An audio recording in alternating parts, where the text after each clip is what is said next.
Hey everyone, this is Tom here, bringing you another episode of the Noise Brigade. I am here with Bobby. Gonna say hello to our fans out there. No, not today. I'm not going to. No. Okay, well that ends the show. So last week we recorded our first What If.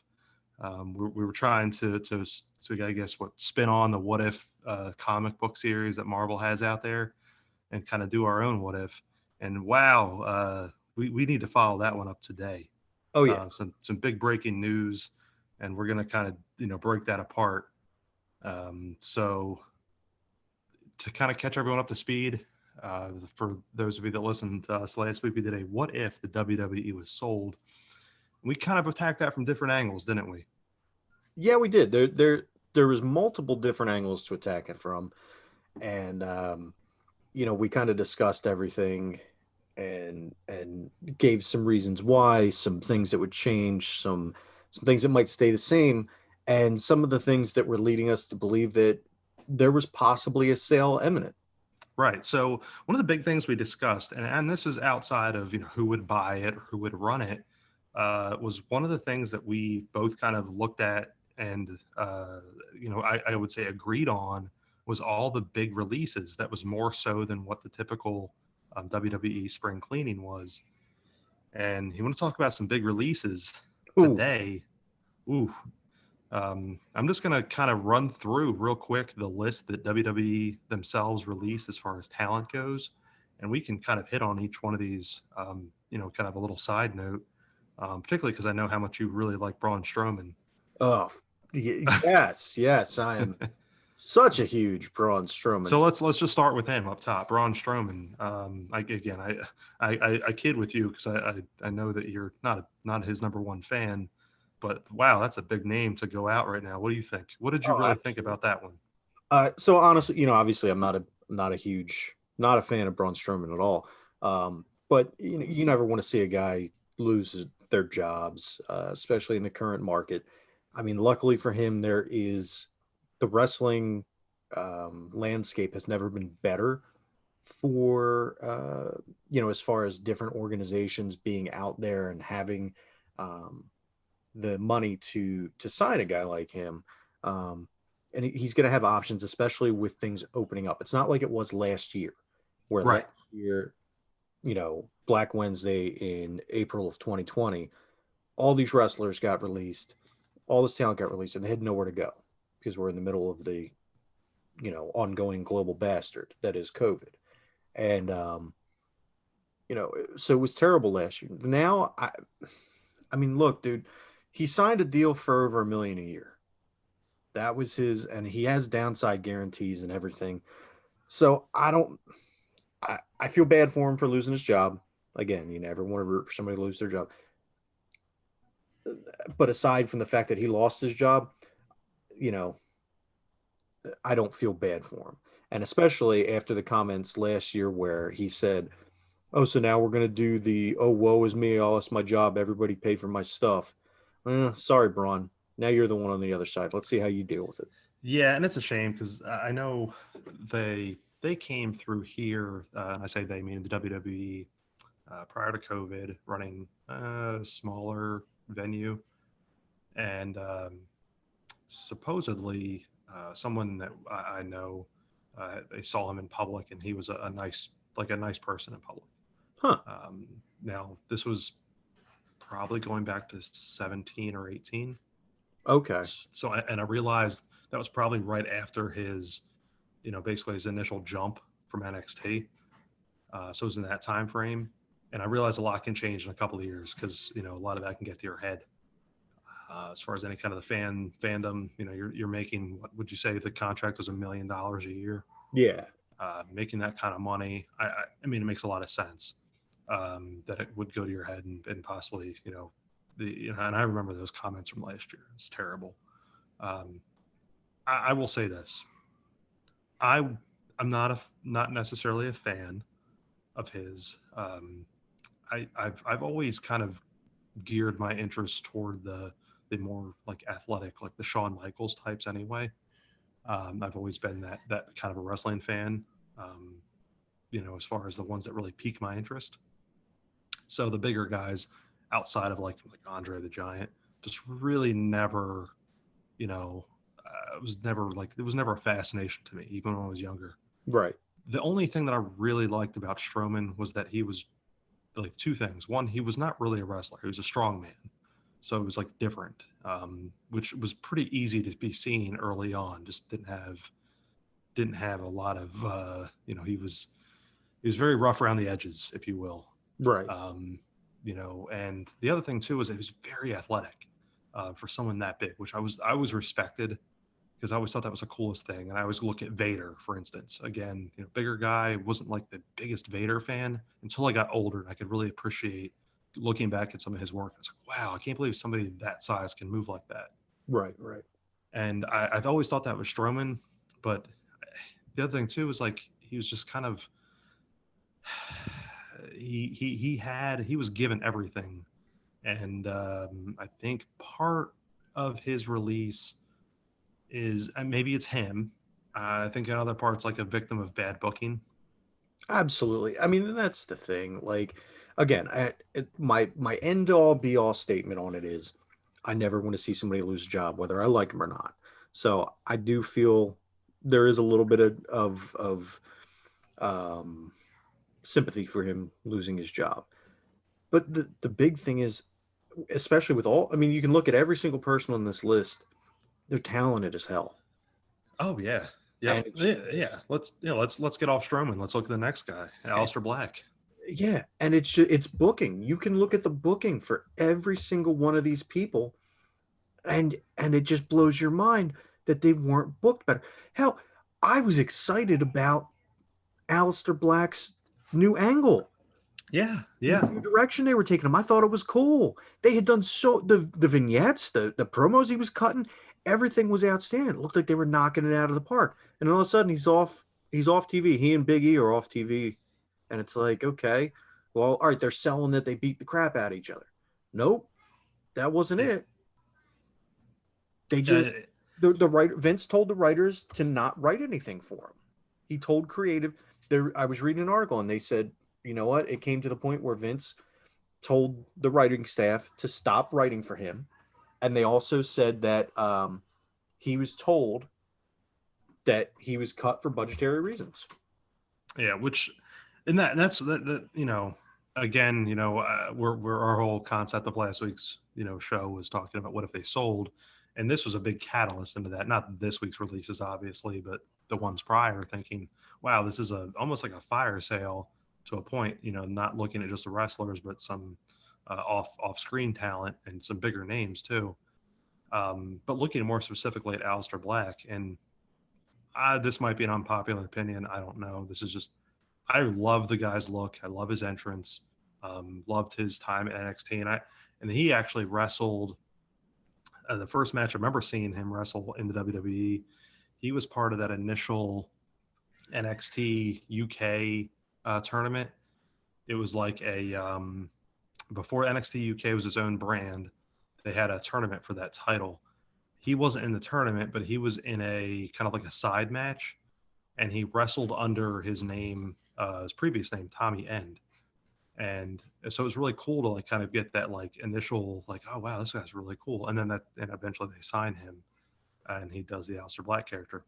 But my unpopular opinion on him, or maybe some people agree, I don't know. I honestly don't think he was that great on the mic, and I think that really inhibited him personally. That's just my opinion. No, I agree with you. I think in his, and this is going to be an instance where I actually give creative a little bit of a little bit of a pat on the back, because WWE creative sucks, just flat out. But they do every once in a while. They say a blind squirrel finds a nut. Right. I feel like they had done that with this one, with this latest iteration of his character, and then all of a sudden he's gone. It was like all of this potential that you had sitting there rotting on the vine, and then you finally figure out what to do with him, and he's gone. Yeah, no, and it's a shame. I like like I said, I am a big fan of his. I love his in-ring work. I love it. Like I said, I love his look. The black mask, like the spinning heel kick finisher. I mean, that's awesome. Yeah. Especially again, he's a bigger guy and doing a cruiserweight type move there, and he makes it look so realistic and just so like it's basically going to knock your head off. Just such a great job with that, and everyone that I've seen take it does a great job selling it. The thing that, again, budgetary reasons aside, that's another just huge name.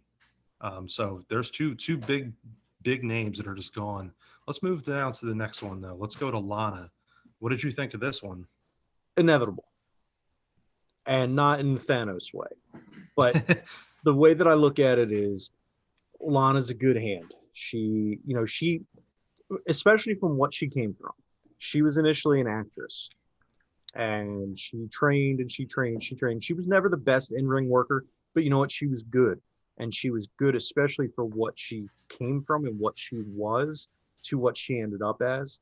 But I thought once the former Rusev Miro was done with WWE, it was only a matter of time before Lana was gone as well. Yeah, I completely agree. And I was actually surprised that she was, hung around as long as she has. I almost figured that was a matter of a contract just expiring type deal, or that's what was going to happen because, like you said, the former Rusev Miro now in AEW, he's turned out to have, quite some, good time over there now. So it's, it was a matter of time for her here and in the WWE. And again, let's put some respect on his name. The new TNT champion. Yes, exactly. Right. Getting a push there too. So yeah, it's good to see. And so we'll be curious to see. I wouldn't think it's long before she shows up there. That would only make sense. Yeah, hopefully without the bad Russian accent. Yeah, I don't. Because for anybody who doesn't know, and you haven't really been paying attention, or you only saw her as the ravishing Russian, she's from Florida, dude. Yeah, yep. And that, it's funny though. That accent aside, she was a terrific manager. Oh, absolutely. Absolutely love that work from her coming in. Knew how to really appeal to the camera, appeal to the crowd. And I'm not just talking about from a looks perspective. I'm just talking about personality and just really, drew your attention regardless of what she was doing. So, listen, I'm still upset that they broke up Rusev and Aiden English when they had that little trio going during Rusev Day. Oh, I know. That was that's one of those angles that is it's kind of like the internet champion, the Zack Ryder, stuff where it's very crowd driven. And it's like, the WWE saw something out of it. They made a little bit of money on it, and it just wasn't their deal, so they let it go. Dude, and I'll tell you what, before we hang this up too much longer on Lana, but when they came down to Florida at the house show they did here in Fort Myers, man, they were so over. They were one of the most over acts of the night, and to see how that all disintegrated, and for Vince to tell Rusev that the crowd wasn't cheering with him, they were making fun of him, and the Rusev Day thing was sarcastic. No, man, it wasn't. He was genuinely over, and you squandered it. Yeah. So. Yep. And it is what it is. But yeah, let's move on to Murphy, who used to be Buddy Murphy. Yeah, formerly known as Buddy Murphy. Who wrestled in a tag team, and my first introduction to him was in NXT with him and Wesley Blake. Yes, and I'll never forget. This always sticks in my head. An Enzo Amore promo. You and that frosted flake, Wesley Blake. It just always sticks in my head. Because those were kind of, to me, like the glory days of NXT, because you had people like Murphy and Blake. There was an excellent tag team, right? And they worked for their push. Like, they were on it week in, week out, just doing these fantastic matches, and they finally worked their way up, and Murphy makes that, they transition him over to running, the bigger shows, if you will, and on Raw and whatnot, and has a nice singles push there, and then has a really good run there with Seth Rollins, right? Yeah, yeah, I really dug that. Aside from the whole, you know, Aaliyah Mysterio thing, I really enjoyed him with Seth Rollins. Yeah, no, I 100%, and he, he's another one that super talented. Um, I I think his downfall was always going to be, and again, this is my opinion. If you're a Murphy fan, I'm sorry, but there's a handful of wrestlers like him, and I'm not saying that in the sense of that they look like him, the same move set or whatever. To me, there was nothing unique about him that made him stand out. He wasn't Right. different. He wasn't different enough to have that other. You know, that's just my opinion. Right. To me, he was a good mid card hand. He wasn't, he was never going to be in the world championship picture, but he was a solid, uh, like I said, a solid mid card guy to have there, lower to mid card guy. But I thought you could mix him in with a Seth Rollins. You could mix him in with other, main event talent, and he was able to play up to their level. But like you said, nothing by himself. But hopefully that was just again a a symptom of being stuck with WWE creative. Hopefully Exactly. when he steps to wherever he goes next, because somebody's going to sign him, hopefully he's able to blow up and show us all why he was signed in the first place. Yeah. Show us more of that NXT magic. Yeah. Exactly. All right. So moving on, we've got a couple more here. Ruby Riot. Heidi Lovelace. Was that her That's her indie name. indie name? Okay. Okay. Okay. Yeah. For whatever reason, I did not know Yeah, that, yeah. which is So sad. But so, do you want to speak on this one? What did you think of this release? I hate it, man. Honestly, again, this is more. I mean, it's been slowly happening. I really expect the next shoe will drop. Liv Morgan will be soon, and I hope that I'm wrong. Hope that I'm wrong. But I really enjoyed the Riot Squad, especially when they had Sarah Logan and they were a 3-woman team and they were able to mess stuff up. I really enjoyed them. I enjoyed it with just Liv and Ruby Riot, but honestly, you know what? WWE doesn't know, number one, what to do with tag teams to begin with, whether they're male or female. And when you throw in the fact that they're women in there, they really don't know what the hell to do with them. So I'm not surprised. I'm sad. But what I'm hoping is that this exodus of female tag team talent ends up going to the same place. So whether that's Impact or whether that's AEW or whether that's a new women's promotion, women's only promotion, I'd be cool with that just because it's going to give them such a strong tag team division. Yeah. So, No. And AEW, and no disrespect to any of the talents over there, I know they could use some good hands. oh yeah, So that would be a big boost there. And speaking of, there's another one here. I don't know too much other outside of a handful of matches in NXT over the years. Um, I think the Santana Garrett, she's been in and out. I'll be honest with you, I'm not too familiar with anything she's done recently. Just haven't kept up with the product enough to know. Other than I've saw her on and off NXT for quite some time, so I do know that she's very talented. I don't know. Do you know anything about her work recently? no, that's what I was gonna say. Is I'm not very familiar with her work. I mean, I just I just hate to see it. I hate to see people signed to the company and losing their jobs, but um, that's it just seems to be the way that it's going right now. Right, and again, I hate to kind of put it this way, but if we didn't mention Strowman, Aleister Black, Lana Murphy, Ruby Riot, and this was just about Santana Garrett, we probably wouldn't be having this conversation right now. Right, right, and That nothing that just against nothing. no. That's just kind of like that would be a typical WWE spring release. Right. Nothing, just nothing for her. just another one of those that's talented and maybe, hopefully she'll show up in AEW or somewhere else and really, prove them wrong.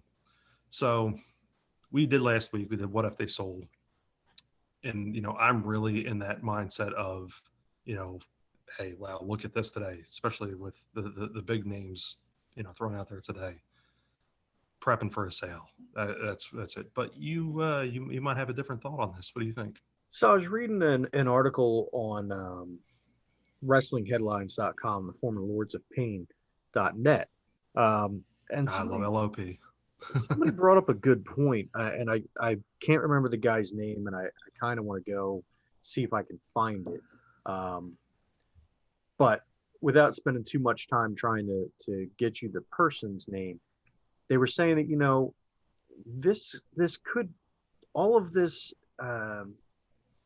talking about the releases and saying that it's leading to a sale and everything. If you look at it, maybe that's not necessarily the case. And the case, what I'm looking at is, and where it makes sense is, okay, so this is going to be Brandon Thurston of WrestleNomics. Okay. And basically the gist of it is WWE had over 300 wrestlers under contract last year and going into this year. All right. So 300 people. This last week on television, about 78 of them were used in some capacity, if it was either in the ring or whether it was in a background shot or in a promo, that kind of thing, or even in the crowd for NXT. So what do you need 300 wrestlers for? That's a good point. That's a good point. So, I mean, the cynical the cynical wrestling fan is what he calls it, is saying that we need to look at this at face value and see it as, look, Vince isn't going to sell because Vince is never going to want to give up control of it. And what would Vince do if he sold? Right? Right.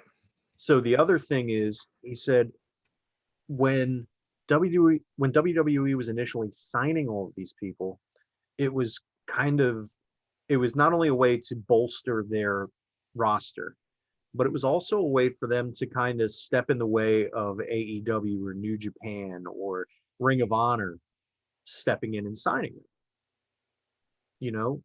And we're Impact.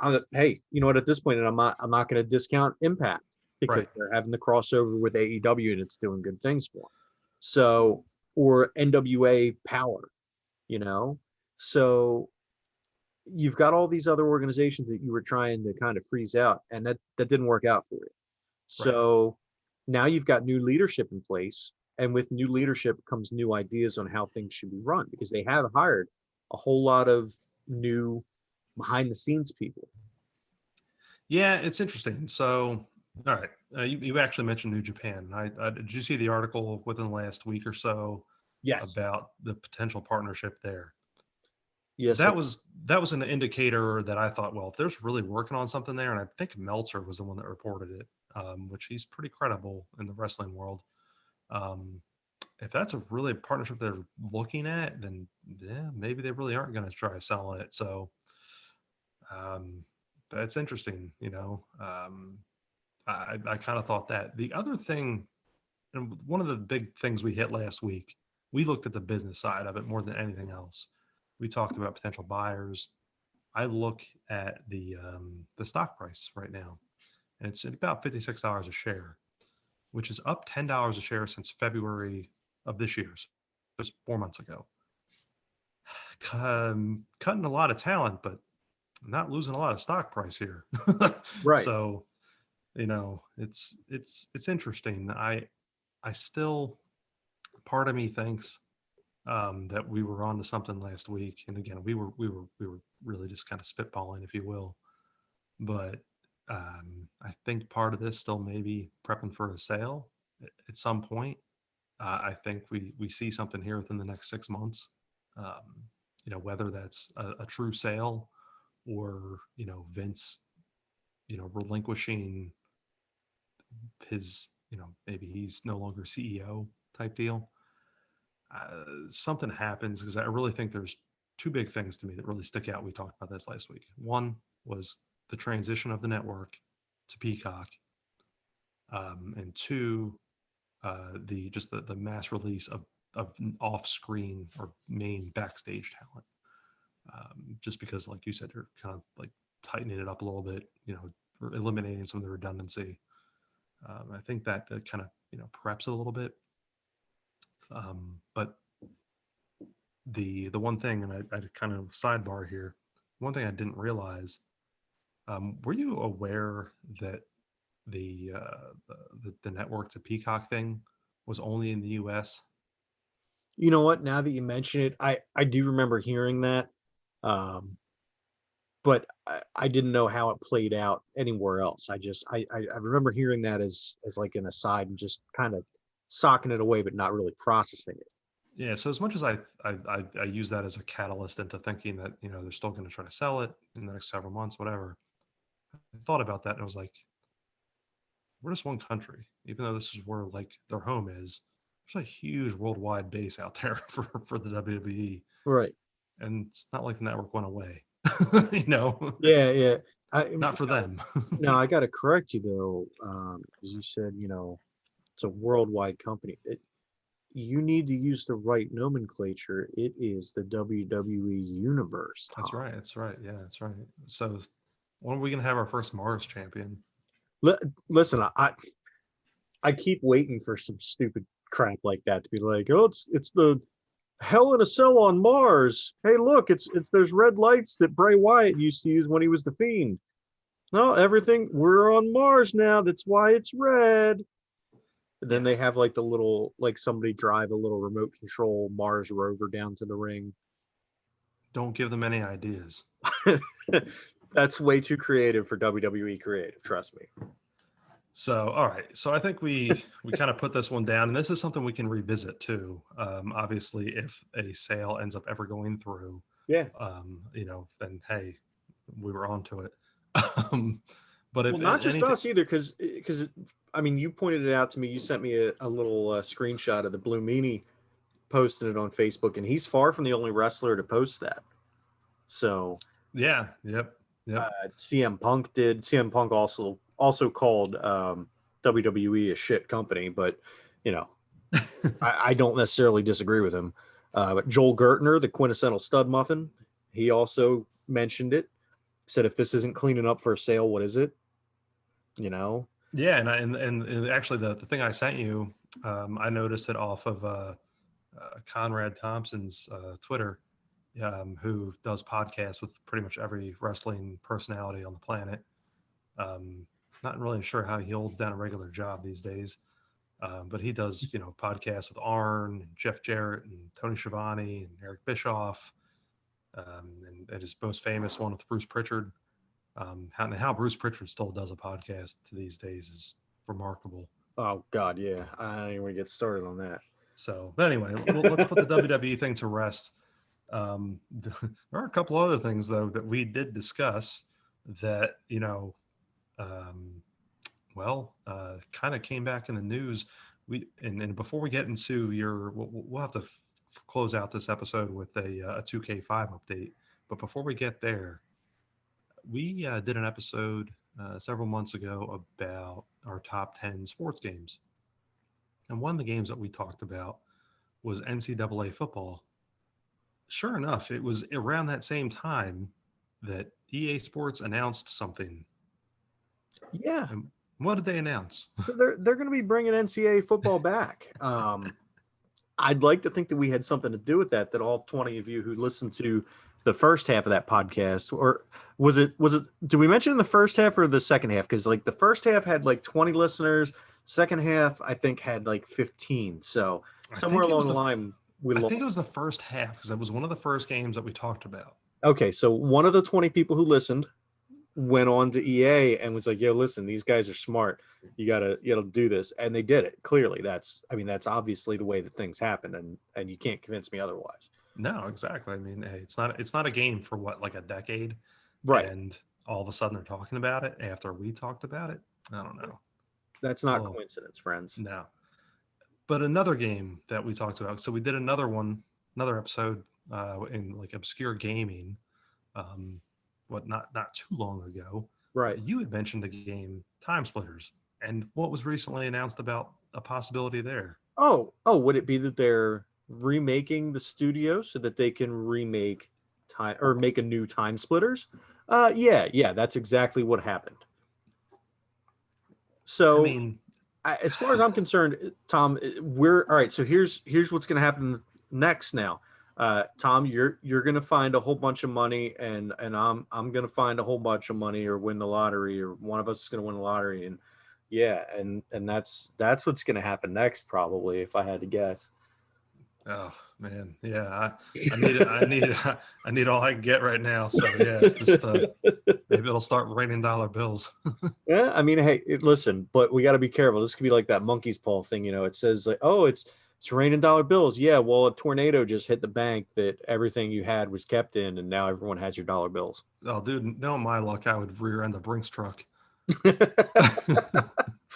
Hey, well, listen, I mean, if stuff happens to go in your pocket, nobody sees it, and no harm, no No, foul. no, on the other side of my luck, it would be a die pack.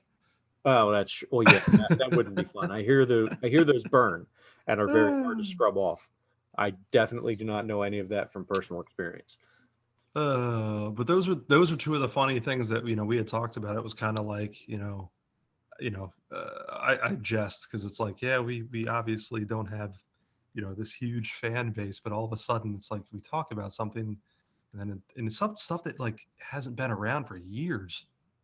I know NCAA football more than Time Splitters has always been kind of talked about. It's like, why did they get rid of it? Bring it back. Right. I've seen that time and time again, but it's like all of a sudden, and it was right after we talked about it. Well, and So clearly, again, it's just that we are the tastemakers. that's right. That's right. So people need to realize that and pay us like it. That's right.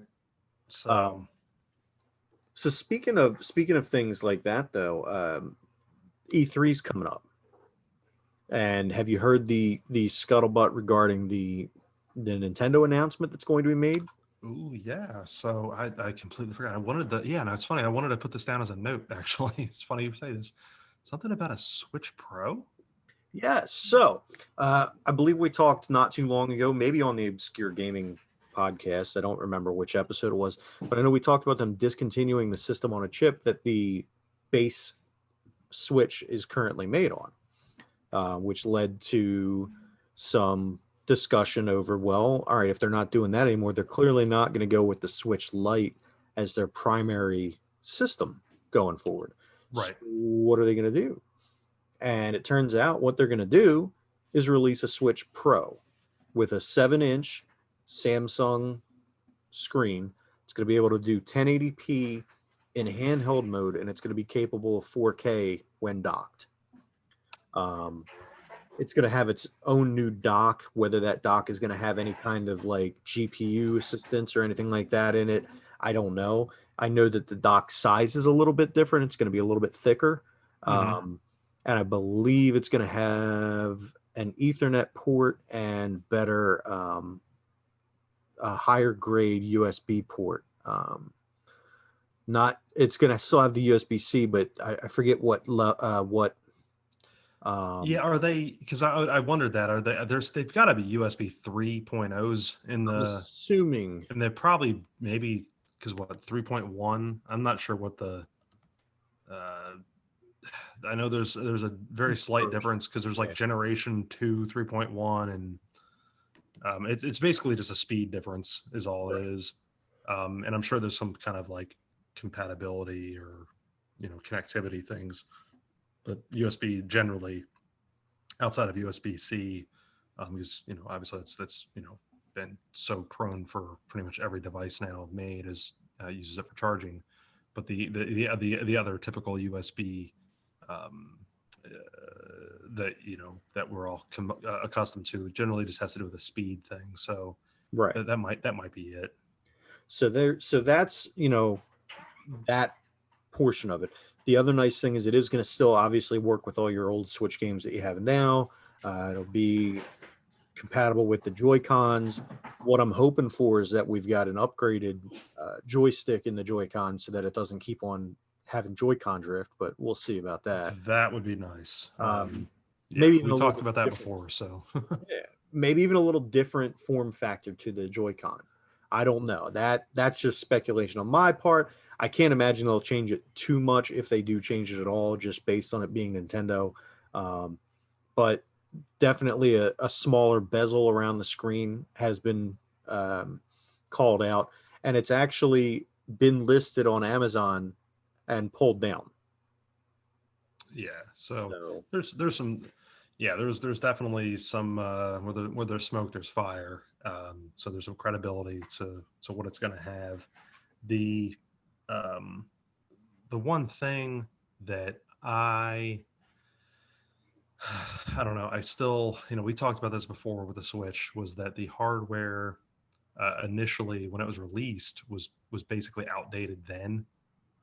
So I just wonder how far they're going to go with this. Is it going to be, hey, is this going to carry for 2, 3 more years? What's their end game here? Because the Switch as a device and as a generational system, there's got a lot of teeth in it because it's just so popular. But I think the tech has to keep, or they have to keep up with some of the tech, honestly, just because of speeds and you know battery life. That's something, certainly the original Switch is just what, 2, 3 hours tops. yeah, and that's what one of the things that they're going to have to fix. And again, Nintendo has never really been they've never been the specs company as far as hardware is concerned. Not since they kind of gave that up when the Wii came out. They said, you know what, we're not going to compete on performance. We're going to compete on the fun and the innovation that we can create. With the Switch, they've done that, but you can tell there's some games, people don't want to buy multiple systems anymore. They will, and some do. I do, you do, but the average gamer wants to buy one system and have it be their go-to. And Exactly. so for them, what I would really ideally like to see, and I don't know how you do it in that form factor, but I'd like to see them have something that can at least compete with what you're seeing on what we were seeing with the Xbox One and what we were seeing with the PS4. Exactly. So yeah, and it's such a great point that you said that. I have, like I said, I've said this before in our podcast. I have Skyrim for PlayStation. I also have it for the Switch. It came out in 2011, so you're talking about a 10-year-old game. And as much as I love the Switch, and I play on, I'll play Skyrim on the Switch, and it's a nice, clean game. It's certainly not as pretty as Breath of the Wild is. Right. I'm putting it out there graphically, but then you compare it to Skyrim on PS4, it's night and day. It's just completely different, and we're talking about the same game. Right. You can see the choppiness at times. Yeah, it's certainly, it's awesome because it's portable. Don't get me wrong, I'm not complaining about that, but there's a difference. And again, I'm using a game that's, yeah, it's a giant game that's yeah, certainly fantastic graphics, and it's been upscaled over time. But there's a difference there, and so that's what I mean whenever we're talking about the original Switch that was released. I'm not talking about the Switch Lite, but the Switch that we all have and that we can dock and pull out and play, portable, whatever.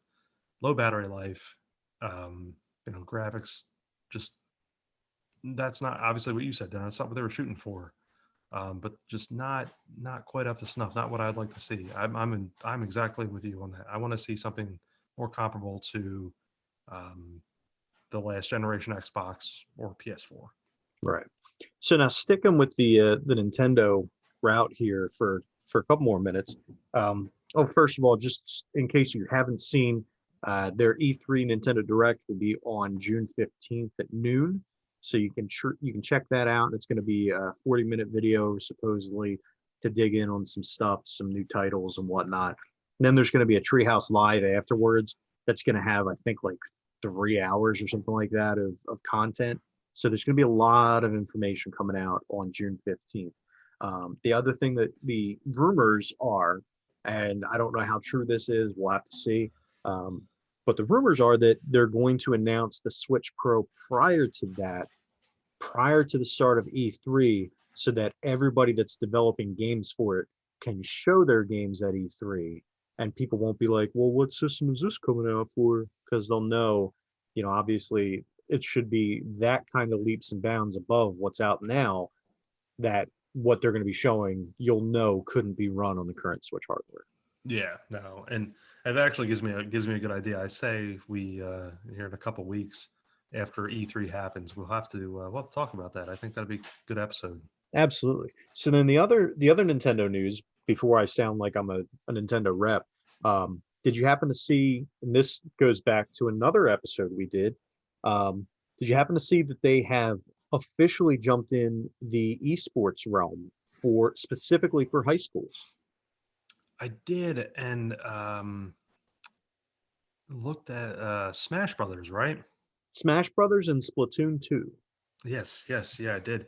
Uh, wow, I mean, it's funny because the our esports club was doing Smash and Mario Kart tournaments, so it's so cool to see, like, just that, that extra, hey, we see what this is about, and now we're really gonna put our eggs into this too. It's really cool. Yeah, and it's cool because they're giving out hardware and software to the schools too, for schools that get involved. So it's, I'm hoping that this leads to other companies, let's get Microsoft involved, let's get Sony involved, and let's really see how far we can take this thing. That could be really Yeah, cool. yeah, and they're taking not with the fact that that's their games, it's their software. There have been some companies that we've actually had a furniture donation because our club, with our coach Brock, who has done an episode with you guys here, us here. Um, he was able to get some desks and chairs through a company because they did some presentations and they just donated everything after the presentation. Oh, no kidding. So, and I can't remember the name of it offhand. That's just just my brain glitching out, if you will, this hour of the day. So but it's cool that other, people, especially big outfits, are really starting to latch on at the school level with it. Because that's been one of those things. It's like, kind of a, yeah, no, I get it, and I don't, and now it's like, hey, now we're all in. So it's good to see. So But let's close this up here. You did have something for us that was interesting. You and I always kind of chit chat about this, and we exchanged some interesting texts. And this has been a kind of a recurring theme of the podcast here, that we just kind of splice in and out of shows. But ESPN NFL 2K5, which remains one of my favorite games, and I know is obviously one of yours. yes. Um, so before you get into where you're at now with it, what happened to to get you to that point? So, when we were talking about the strange glitches and stuff that happen, and one of the big things that would happen is the first page of my playbook, the very first formation that I could go into, was completely screwed up. It had players lined up across the line of scrimmage, like it was all jacked up, and it rendered an entire formation unusable.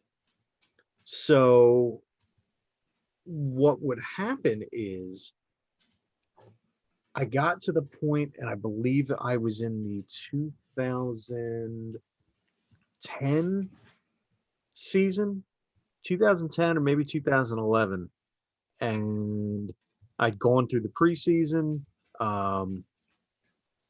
Maybe no, you know what? Maybe it was the first preseason game. So it was the first preseason game, and I'm going to start. I kick the ball off, recover the onside kick. So I always go for an onside kick on the opening kickoff if I win the toss, because I'm just an idiot like that.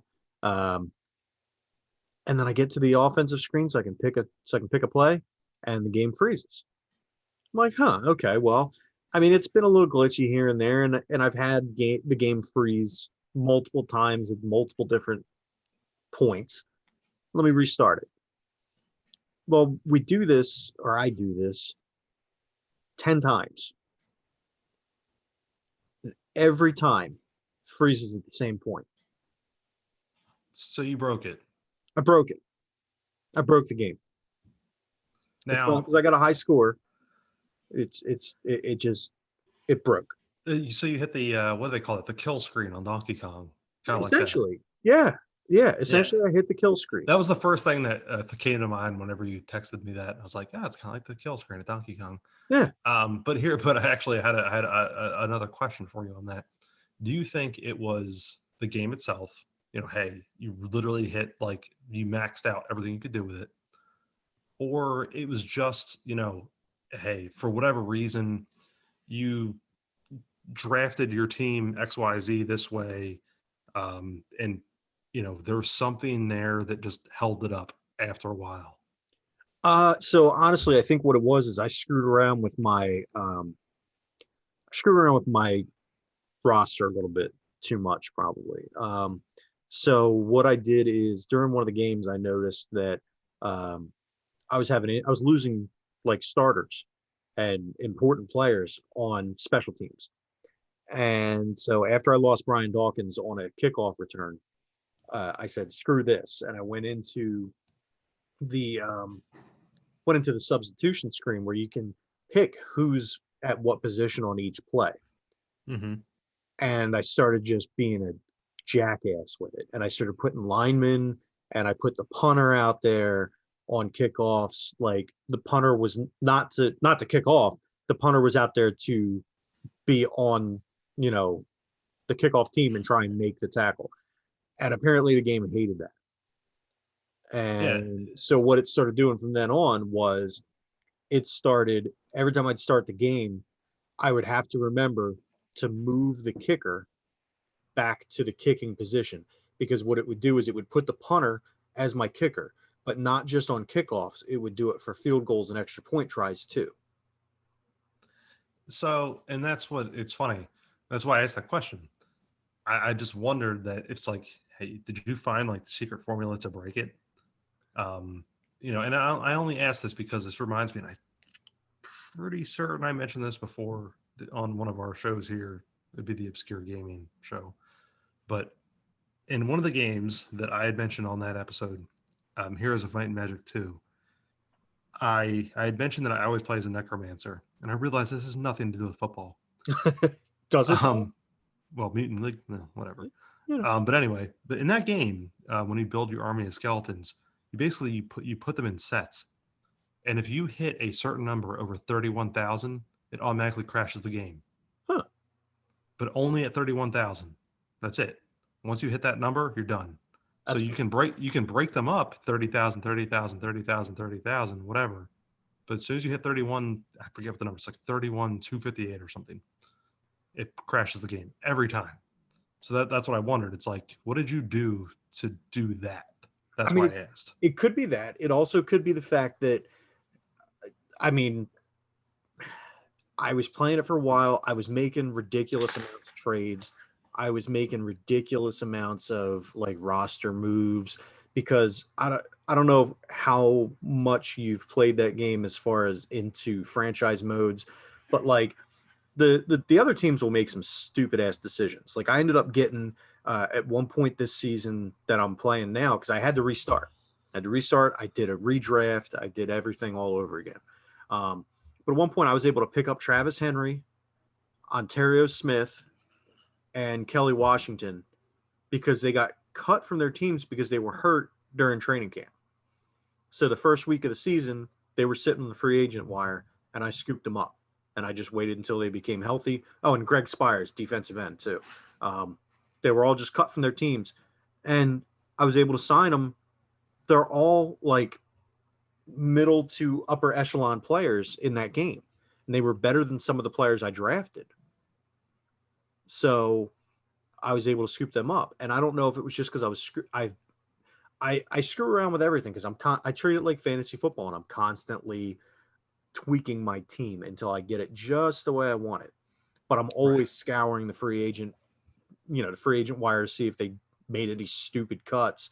And before week 6 of the season, I'm always screwing around with the rosters, trying to see, okay, well, I can sign this player and trade them to the Dolphins, and I can get a 7th-round pick, and then I can package that 7th-round pick with 2 other 7th-round picks and get a 6th-round pick. And then if I trade these 2 6th-round picks that I have for this year, I can get a 5th-round pick next year. And, I'm constantly going around and playing mad scientist with it. And I remember doing that a lot with that game because they do that. You can, like the AI CPU, whatever, is very accustomed to, oh, I see 2 6th-round picks. I'll give you a 5th-round pick. Yeah. Like no problem. They'll do it all the time. And you can end up with like so many 1st and 2nd-round picks, like if you play it long enough to do that. Dude, I think going into this draft, I have 4 1st-round picks and 4 2nd-round picks. Yeah, that doesn't surprise me. So and then I don't have any picks the rest of the draft. I have 8 draft picks, but they're all in the 1st and 2nd round. So, you can see obviously I'm screwing around with it and taking advantage of trade logic and all that stuff. So maybe it is my fault a little bit. Maybe it's not faulty game code, but I will say I did run into an issue and it was funny because I just read about it too, because I was looking to see if anybody else had any issues with the glitches that I was experiencing. And when I went online in the one forum, they were talking about a glitch where if you're running back, if you do a running play and you run the ball and somebody clips, so like you get a penalty for clipping, not only does it subtract the penalty yardage from your total yardage, like that player's rushing yardage, it'll also subtract all of the yards they got. So, like for instance, what I had was I had Brian Westbrook, and Brian Westbrook broke off I believe it was like a 50-yard run, and then we got the 15-yard penalty for clipping. So next thing I know, Brian Westbrook has negative 65 yards rushing. Oh, huh. So that's a glitch that you'll run into. Huh. That's interesting. I was like seeing things like that because it kind of points out, to me anyway, and as much of a sports fan as I am, as much of a nerd as I am, like the coding issues, because that's obviously what it is. There's something wrong with the code somewhere along the way, that didn't quite make past all the testers, because if you think about it, those type of games, you're always going to have scenarios that are so specific to, because there's just so many possibilities. Yeah. So, you run through all those, different drafts and different players and different things like you've done. You play over a certain amount of time. No one else did that. So that's why that again, it goes back to why it's like, do you think it was something that you did or the game itself? So I'm curious to see if it happens again if you play it that long. Oh, dude, trust me, I'm going to be playing it because now I am dedicated to getting back to that point so I can see if the same thing happens. So I know whether or not it was a one-off thing, if it was because I screwed with the formations and everything, or if it's just built into the code. Now, the other thing is I'm not playing on an original Xbox. I'm playing on an Xbox 360 with backwards compatibility. Ooh. And so there were certain games that while you could play them, there were some issues in the emulation or whatever you want to call it. So I don't know if it's actually built into the game or if it's an issue with playing it on the 360. Yeah, that's interesting. Yeah, it certainly crashes more on the 360 than I remember it crashing on the original Xbox. That's interesting. You may be onto something there too. Yeah. But well, I think we hit all the stuff we wanted to do this week. I'll be on vacation next week, so I don't know that we'll have anything for you all. But Yeah, I've got doctor's appointments pretty much every day, but I'm not working too. So I think next week we'll be on hiatus most likely. yes, I might pop on with Peyton for something, but other than that, I think next week will be a hiatus, and we will return with great power and furious anger and E3 news. yes, let's do that. We'll plan that out. That'll be our next episode. We'll do E3 unless we have a brilliant idea beforehand that just we're able to collab on. We'll do E3. I think that's a great next step. And in between, I'll be away. If you have something with Peyton, we'll bring that your way. Otherwise, we're going to I don't know. I think this was a good one. What do you think?